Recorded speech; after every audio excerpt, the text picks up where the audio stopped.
شروع اللہ کا نام لے کر جو بڑا مہربان نہایت رحم والا ہے۔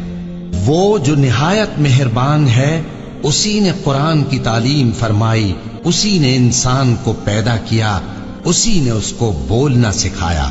سورج اور چاند ایک حساب مقرر سے چل رہے ہیں اور بوٹیاں اور درخت سجدہ کر رہے ہیں، اور اسی نے آسمان کو بلند کیا اور میزان عدل قائم کر دی کہ اس میزان میں حد سے تجاوز نہ کرو، اور انصاف کے ساتھ ٹھیک تولو اور تول کم مت کرو۔ اور اسی نے خلقت کے لیے زمین بچھائی، اس میں میوے اور کھجور کے درخت ہیں جن کے خوشوں پر غلاف ہوتے ہیں، اور اناج جس کے ساتھ بھس ہوتا ہے، اور خوشبودار پھول۔ تو اے گروہ جن و انس، تم اپنے پروردگار کی کون کون سی نعمت کو جھٹلاؤ گے؟ اسی نے انسان کو ٹھیکرے کی طرح کھنکھناتی مٹی سے بنایا اور جنات کو آگ کے شعلے سے پیدا کیا۔ تو تم اپنے پروردگار کی کون کون سی نعمت کو جھٹلاؤ گے؟ وہی دونوں مشرقوں اور دونوں مغربوں کا مالک ہے، تو تم اپنے پروردگار کی کون کون سی نعمت کو جھٹلاؤ گے؟ اسی نے دو دریا رواں کیے جو آپس میں ملتے ہیں، مگر دونوں میں ایک آڑ ہے کہ اس سے تجاوز نہیں کر سکتے۔ تو تم اپنے پروردگار کی کون کون سی نعمت کو جھٹلاؤ گے؟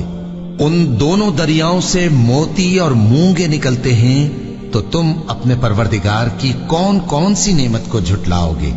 اور جہاز بھی اسی کے ہیں جو سمندر میں پہاڑوں کی طرح اونچے کھڑے ہوتے ہیں، تو تم اپنے پروردگار کی کون کون سی نعمت کو جھٹلاؤ گے؟ جو مخلوق زمین پر ہے سب کو فنا ہونا ہے، اور تمہارے پروردگار ہی کی ذات جو صاحب جلال و کرم ہے باقی رہے گی۔ تو تم اپنے پروردگار کی کون کون سی نعمت کو جھٹلاؤ گے؟ آسمان اور زمین میں جتنے لوگ ہیں سب اسی سے مانگتے ہیں، وہ ہر روز کسی نہ کسی کام میں ہوتا ہے۔ تو تم اپنے پروردگار کی کون کون سی نعمت کو جھٹلاؤ گے؟ اے دونوں جماعتوں، ہم ان قریب تمہاری طرف متوجہ ہوتے ہیں، تو تم اپنے پروردگار کی کون کون سی نعمت کو جھٹلاؤ گے؟ اے گروہ جن و انس، اگر تمہیں قدرت ہو کہ آسمان اور زمین کے کناروں سے نکل جاؤ تو نکل جاؤ، اور زور کے سوا تو تم نکل سکنے ہی کہ نہیں، تو تم اپنے پروردگار کی کون کون سی نعمت کو جھٹلاؤ گے؟ تم پر آگ کے شعلے صاف اور دھواں ملے چھوڑ دیے جائیں گے، تو پھر تم ان کا مقابلہ نہ کر سکو گے۔ تو تم اپنے پروردگار کی کون کون سی نعمت کو جھٹلاؤ گے؟ پھر جب آسمان پھٹ کر تیل کی تلچھٹ کی طرح گلابی ہو جائے گا تو وہ کیسا ہولناک دن ہوگا۔ تو تم اپنے پروردگار کی کون کون سی نعمت کو جھٹلاؤ گے؟ تو اس روز نہ تو کسی انسان سے اس کے گناہوں کے بارے میں پرسش کی جائے گی اور نہ کسی جن سے۔ تو تم اپنے پروردگار کی کون کون سی نعمت کو جھٹلاؤ گے؟ گناہگار اپنے چہرے ہی سے پہچان لیے جائیں گے تو پیشانی کے بالوں اور پاؤں سے پکڑ لیے جائیں گے۔ تو تم اپنے پروردگار کی کون کون سی نعمت کو جھٹلاؤ گے؟ یہی وہ جہنم ہے جسے گناہگار لوگ جھٹلاتے تھے، وہ دوزخ اور کھولتے ہوئے گرم پانی کے درمیان گھومتے پھریں گے۔ تو تم اپنے پروردگار کی کون کون سی نعمت کو جھٹلاؤ گے؟ اور جو شخص اپنے پروردگار کے سامنے کھڑے ہونے سے ڈرا، اس کے لیے دو باغ ہیں، تو تم اپنے پروردگار کی کون کون سی نعمت کو جھٹلاؤ گے؟ ان دونوں میں بہت سی شاخیں یعنی قسم قسم کے میووں کے درخت ہیں، تو تم اپنے پروردگار کی کون کون سی نعمت کو جھٹلاؤ گے؟ ان میں دو چشمے بہ رہے ہیں، تو تم اپنے پروردگار کی کون کون سی نعمت کو جھٹلاؤ گے؟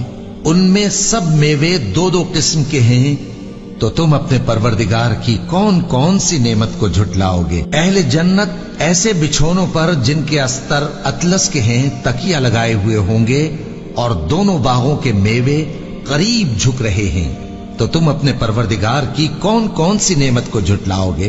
ان میں نیچی نگاہ والی عورتیں ہیں جن کو اہل جنت سے پہلے نہ کسی انسان نے ہاتھ لگایا اور نہ کسی جن نے۔ تو تم اپنے پروردگار کی کون کون سی نعمت کو جھٹلاؤ گے؟ گویا وہ یاقوت اور مرجان ہیں، تو تم اپنے پروردگار کی کون کون سی نعمت کو جھٹلاؤ گے؟ نیکی کا بدلہ نیکی کے سوا کچھ نہیں ہے، تو تم اپنے پروردگار کی کون کون سی نعمت کو جھٹلاؤ گے؟ اور ان باغوں کے علاوہ دو باغ اور ہیں تو تم اپنے پروردگار کی کون کون سی نعمت کو جھٹلاؤگے؟ دونوں خوب گہرے سبز، تو تم اپنے پروردگار کی کون کون سی نعمت کو جھٹلاؤگے؟ ان میں 2 چشمے ابل رہے ہیں، تو تم اپنے پروردگار کی کون کون سی نعمت کو جھٹلاؤگے؟ ان میں میوے اور کھجوریں اور انار ہیں، تو تم اپنے پروردگار کی کون کون سی نعمت کو جھٹلاؤگے؟ ان میں نیک سیرت خوبصورت عورتیں ہیں، تو تم اپنے پروردگار کی کون کون سی نعمت کو جھٹلاؤگے؟ وہ حوریں ہیں جو خیموں میں محفوظ ہیں، تو تم اپنے پروردگار کی کون کون سی نعمت کو جھٹلاؤگے؟ ان کو اہل جنت سے پہلے نہ کسی انسان نے ہاتھ لگایا اور نہ کسی جن نے، تو تم اپنے پروردگار کی کون کون سی نعمت کو جھٹلاؤگے؟ سبز قالینوں اور نفیس مسندوں پر تکیے لگائے بیٹھے ہوں گے، تو تم اپنے پروردگار کی کون کون سی نعمت کو جھٹلاؤگے؟ اے نبی صلی اللہ علیہ وآلہ وسلم، تمہارا پروردگار جو صاحب جلال و کرم ہے، اس کا نام بڑا بابرکت ہے۔